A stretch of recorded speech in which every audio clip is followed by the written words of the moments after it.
Adapun seluruh dana yang diperoleh dari hasil penawaran umum obligasi ini, setelah dikurangi biaya emisi, akan digunakan seluruhnya untuk modal kerja kegiatan usaha. Upaya ini ditujukan untuk mendukung kelancaran operasional, meningkatkan efisiensi logistik, serta memperkuat fondasi pertumbuhan jangka panjang. Kinerja PT Siloam International Hospital Tbk atau Silo pada paruh pertama tahun ini masih di bawah ekspektasi. Pencapaian keuangan perseroan hanya sebesar sepertiga dari target yang ditetapkan.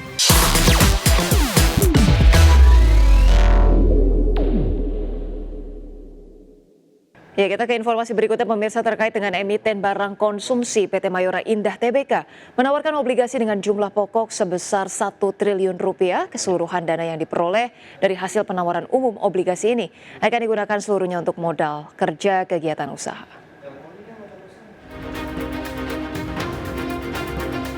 PT Mayora Indah Tbk menawarkan obligasi berkelanjutan 3 Mayora Indah tahap 2 tahun 2025 dengan jumlah pokok sebesar 1 triliun rupiah. Berdasarkan prospektus, obligasi ini diterbitkan tanpa warkat dan ditawarkan dengan nilai 100% dari jumlah pokok obligasi. Terdapat 2 seri obligasi yang ditawarkan. Untuk seri A, jumlah pokok obligasi sebesar 700 miliar rupiah dengan tingkat bunga tetap sebesar 6,5% per tahun yang berjangka waktu 5 tahun sejak tanggal emisi. Untuk seri B, jumlah pokok obligasi sebesar 300 miliar rupiah dengan tingkat bunga tetap 6,7% berjangka waktu 7 tahun sejak tanggal emisi. Pembayaran obligasi dilakukan secara penuh atau bulk payment pada saat tanggal jatuh tempo. Itu tanggal 10 September 2030 untuk seri A dan 10 September 2032 untuk seri B. Adapun seluruh dana yang diperoleh dari hasil penawaran umum obligasi ini, setelah dikurangi biaya emisi, akan digunakan seluruhnya untuk modal kerja kegiatan usaha yang terdiri dari pembelian bahan baku, bahan penolong, serta biaya operasional. Berbagai sumber untuk ID Action. Kinerja PT Siloam International Hospitals Tbk atau Silo pada paruh pertama tahun ini masih di bawah ekspektasi. Ya, pencapaian keuangan perseroan hanya sebesar sepertiga dari target yang ditetapkan. Kinerja PT Siloam International Hospital Tbk atau Silo pada paruh pertama tahun ini masih di bawah ekspektasi. Pencapaian keuangan perseroan hanya sebesar sepertiga dari target yang ditetapkan. Setelah 6 bulan pertama tahun 2025, pendapatan bruto Silo hanya naik tipis sebesar 1,5% menjadi 6,1 triliun rupiah. Realisasi ini baru mencapai 43% dari estimasi Maybank dan 45% dari konsensus pasar. Aktivitas rawat inap turun 8%.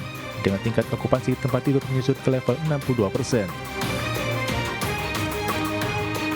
Meski volume pasien melemah, laba bersih Siloam masih naik 45,1% menjadi 457 miliar rupiah.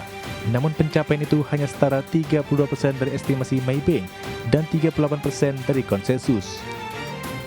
Maybank menurunkan proyeksi keuangan Silo untuk tahun 2025 dengan pendapatan diperkirakan menyusut menjadi 13,1 triliun rupiah dan laba bersih tertekan hingga 1 triliun rupiah.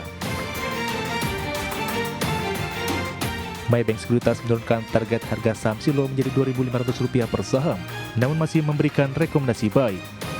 Menurut anggapan analis, Silo tetap menawarkan profil risiko dan imbal hasil yang menarik. Didukung permintaan struktural, layanan kesehatan, serta potensi nilai tambah jangka panjang dari rencana pembelian kembali Freights. Terima kasih Anda masih bergabung sama kami. Pemirsa, PT Indo Tambang Raya Megah Tbk mengungkapkan telah merealisasikan sejumlah agenda ekspansi sepanjang semester 1 tahun 2025. Ya, manajemen PT Indo Tambang Raya Megah Tbk menyatakan seluruh pendanaan ekspansi perusahaan didukung oleh posisi kas perusahaan yang solid sehingga sepenuhnya menggunakan kas internal.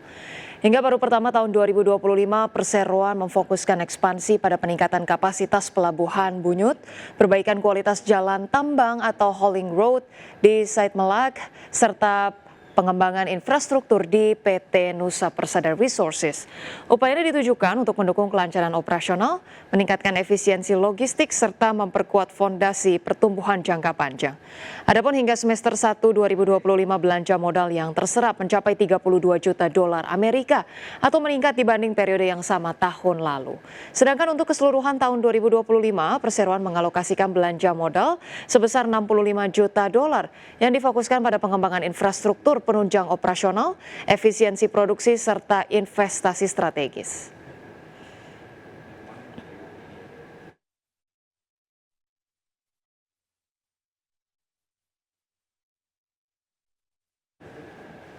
Pemirsa, emiten yang terafiliasi dengan konglomerat Hermanto Tanoko yakni PT Avia Avian Tbk mengumumkan bahwa perusahaan telah lolos proses verifikasi dan resmi masuk ke dalam indeks FTSE Russell. Wakil Direktur Utama Avian Brands, Ruslan Tanoko, mengatakan masuknya Avia dalam indeks FTSE Russell menjadi sebuah pengakuan yang membanggakan atas komitmen perusahaan dalam menjalankan bisnis berkelanjutan.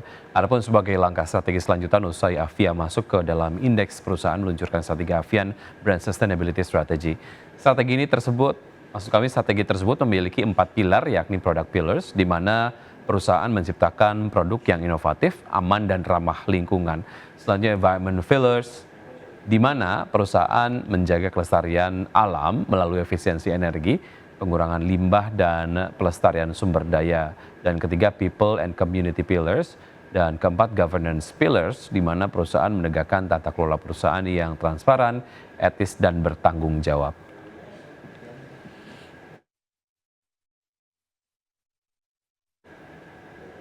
Terima kasih Anda masih bergabung sama kami. Pemirsa, indeks harga saham gabungan ditutup melemah ke 7.800-an di perdagangan di hari Jumat pekan lalu. IHSG tertekan terdampak pelemahan saham big caps di tengah antisipasi pidato Chairman The Fed Jerome Powell di Jackson Hole Jumat malam pekan lalu waktu Indonesia bagian Barat.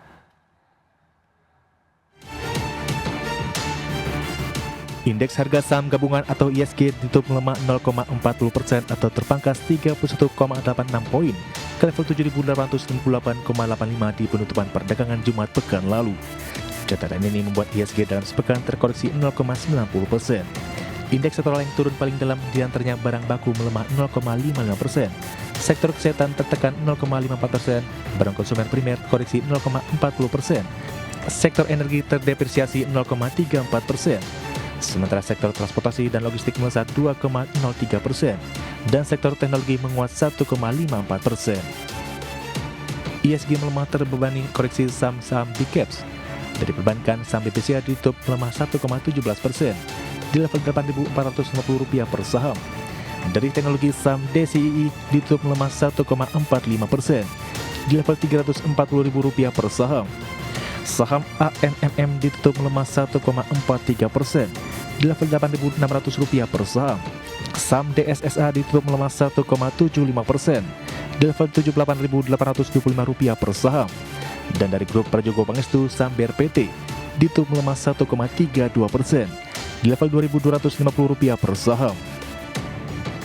Dari sisi sentimen pasca penutupan perdagangan di Jumat malam waktu Indonesia Barat, Chairman Bank Sentral Amerika Serikat The Fed Jerome Powell dalam pidatonya di Jackson Hole memberikan isyarat jika The Fed akan segera memangkas suku bunga, namun tidak memberi petunjuk kapan kebijakan tersebut akan diambil. Dalam pidatonya, Powell menegaskan bahwa kebijakan moneter saat ini masih berada di wilayah restriktif, namun keseimbangan risiko ekonomi mulai bergeser. Hal ini membuka ruang bagi The Fed untuk menyesuaikan sikap kebijakan.